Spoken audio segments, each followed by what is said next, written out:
जिस पर हमारा विश्वास होता है गुरुदेव, जब वो हमारे विश्वास पर खरा नहीं उतरता तो हम उससे जवाब चाहते हैं कि उसने हमारे विश्वास को क्यों ठुकराया, क्यों उसने हमें धोखा दिया, क्यों उसने हमारे साथ विश्वासघात किया। जो दिल का सच्चा है वो जवाब नहीं दे सकता। अगर हम दिल के सच्चे हैं साईं, तो उन लोगों की उम्मीदों पर खरे क्यों नहीं उतरते? उन्हें ऐसा क्यों लगता है कि हमने उनके साथ विश्वासघात किया है? प्यार, श्रद्धा, आदर, विश्वास, इनका लोगों की बुद्धि पर इतना प्रभाव पड़ता है कि उनकी सोच रुक जाती है। फिर वो अपने ही भगवान से नाराज होते हैं, क्रोधित होते हैं और अपने ही भगवान से जवाब चाहते हैं। शादी करके ससुराल गई बेटी जब अपने माता पिता को मिलती है तब उसे लगता है कि जैसे साक्षात मालिक ने उसे दर्शन दिए हैं। माता पिता के चरणों में तब बेटी को साक्षात मालिक का साक्षात्कार होता है। तब चलती है भावनाओं की आंधी, तब आती है आंसुओं की बाढ़।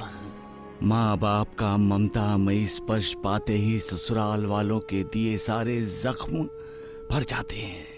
अगर ससुराल वैसी है तो माता पिता के साथ एक भेंट बेटी के दिल में नई उम्मीद भर देती है, नया धैर्य दे जाता है और उसके मन में आशा की एक नई किरण जगा देती है। और बेटी पुरानी सब कड़वाहट भुलाकर नए सिरे से अपनी शादीशुदा जिंदगी जीने के लिए तैयार हो जाती है। सबका मालिक एक। ऐसा कैसा इंसान बनाया है तूने मालिक, जो दिलों को तोड़ने में आनंद लेता है। उसे कब समझ में आएगा, उसे कब समझ में आएगा कि दिलों को जोड़ने में जो आनंद मिलता है, जो खुशी मिलती है, वो किसी दूसरी चीज में नहीं मिलती। मैं पूछता हूं, इंसान को दिल किसने दिया? तुम्ही ने दिया ना मालिक। तो फिर ये इंसान दिलेर क्यों नहीं है, दिलदार क्यों नहीं है? इसके दिल के दरवाजे तो हमेशा खुले रहने चाहिए, लेकिन इसके दरवाजे तो हमेशा बंद ही रहते हैं। उसे जानना चाहिए कि पति पत्नी दो दिल एक जान होते हैं। उन दोनों में जो दिलों का रिश्ता जुड़ जाता है वो चाहे कितनी भी कोशिश कर लो टूट नहीं सकता। कौन समझाएगा तुम्हारे इस अहंकारी इंसान को कि दिल टूटने का मतलब तुम्हारे बनाए हुए इस आसमान की छत टूटने जैसा है। दिल टूटने का मतलब है इंसान का विश्वास से साथ छूट जाना। दिल टूटने का मतलब है श्रद्धा और आस्था का टूटकर बिखर जाना। मालिक, दिल टूटने का मतलब है प्रलय मच जाना, कयामत आ जाना, क्योंकि इस छोटे से दिल में ही तो इंसान की दुनिया बसती है। जब इंसान का दिल टूट जाता है तब दिल में बसने वाली इंसान की दुनिया भी टूट जाती है, उजड़ जाती है और साथ साथ इंसान भी टूट जाता है। मालिक,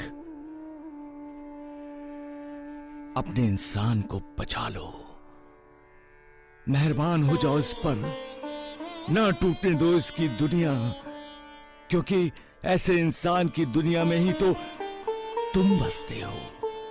तुम दिल टूटने वालों के साथ होते हो, दिल तोड़ने वालों के साथ नहीं। जब तुम्हारा दिल लगाने वाले इंसान की दुनिया ही टूट जाएगी तब तुम कहां रहोगे मालिक?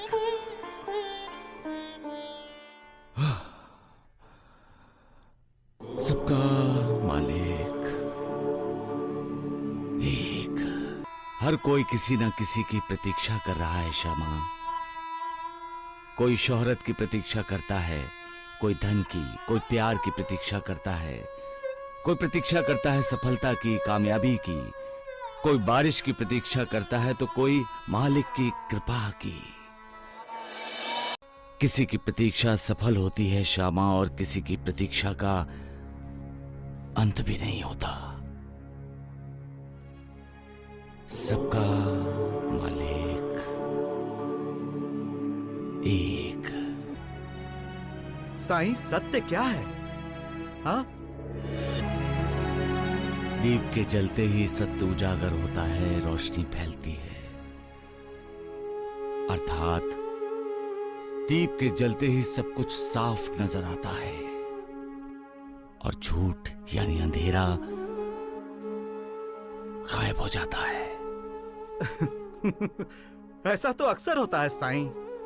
दीप चलता है तो अंधेरा हटता ही है। यही कुदरती संकेत है। झूठ तब तक राज करता है जब तक कि सत्य का प्रकाश नहीं फैलता। जैसे सूर्य के उदय होते ही दुनिया भर में छाया हुआ अंधेरा भाग जाता है, वैसे ही सत्य का उदय होते ही असत्य को, झूठ को भागना पड़ता है। झूठ अज्ञान का ही तो प्रतीक है, अंधेरा झूठ का ही तो प्रतिनिधि है, क्योंकि अंधेरे में हमें कुछ नजर नहीं आता। अंधेरा और अज्ञान झूठ नाम के रथ के दो पहिए हैं। इस रथ में जो सवार होता है वो ज्यादा दौड़ नहीं सकता। उसे शुरू शुरू में थोड़ी बहुत सफलता मिलती है। उससे उसे लगता है कि झूठ के सहारे वो दुनिया पर राज कर सकता है, लेकिन झूठ की बुनियाद पर खड़ी की गई इमारत पर जब सत्य का हथौड़ा पड़ता है तब वो इमारत मिट्टी हो जाती है। इसलिए कभी झूठ नहीं बोलना चाहिए, ना ही झूठ का सहारा लेना चाहिए,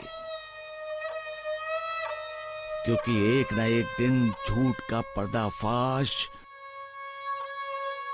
होता ही होता है। जब सत्य का उदय होगा तब बात समझ में आएगी। सबका मालिक एक। देख, कमाल का है तुम्हारा ये इंसान।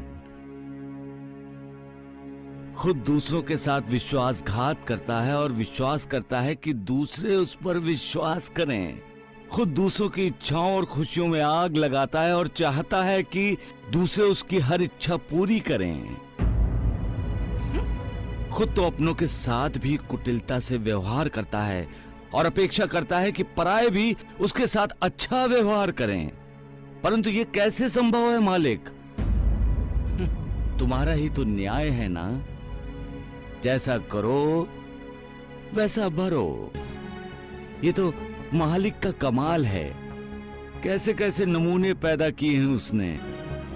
हर नमूना अलग है, हर नमूने की अपनी खासियत है, हर नमूने का रंग अलग है, गुण अलग है, हर नमूने का अपना एक स्थान है। और ये सारे नमूने मालिक की बनाई हुई छत के नीचे ही तो रहते हैं। सबका मालिक एक। अनुरूप और एक रूप में अंतर है। जो अनुरूप है वो एक रूप नहीं होगा, और जो एक रूप होता है वो अनुरूप होना चाहिए ऐसा भी नहीं है। एक रूप होने वाले की अपनी कोई पहचान नहीं होती।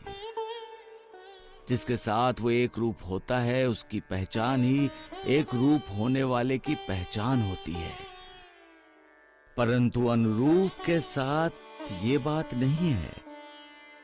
अनुरूप की अपनी पहचान है, अपना जीवन है, अपना सुख दुख है उसके। वो कभी अपनी पहचान नहीं मिटाता, क्योंकि उसका अपना रूप उसका अहंकार बन जाता है, और यही अहंकार समर्पण के बीच बाधा बनकर खड़ा हो जाता है। इसलिए अनुरूप होना महत्वपूर्ण नहीं है, महत्वपूर्ण है एक रूप होना।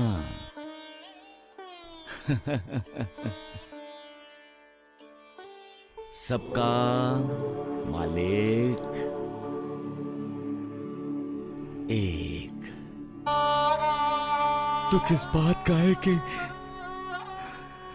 सबके सब अपना धैर्य खो बैठे हैं। विश्वास टगमगाने लगा है सबका। अब तुम ही बताओ मालिक, इन्हें कैसे बताओ कि सब्र करो, श्रद्धा रखो, विश्वास मत खो।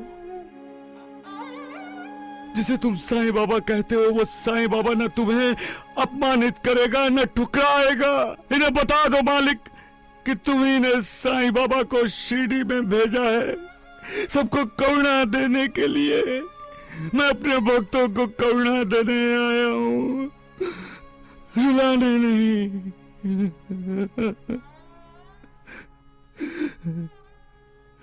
रहम करो मालिक, रहम। मुझे शक्ति दो कि मैं अपना कार्य पूरा कर सकूं मालिक, पूरा कर सकूं।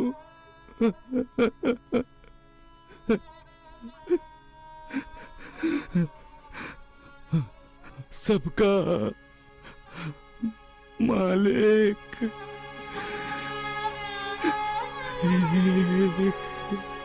साईं मेरा साईं तेरा साईं सबका प्यारा, भव सागर से सबको साईं तारण हारा। साईं बाबा, साईं बाबा, साईं बाबा, जय साईं बाबा, जय साईनाथ। साईं मेरा साईं तेरा साईं सबका प्यारा, भव सागर से सबको साईं तारण हारा। साईं बाबा, साईं बाबा, साईं बाबा, जय साईं बाबा।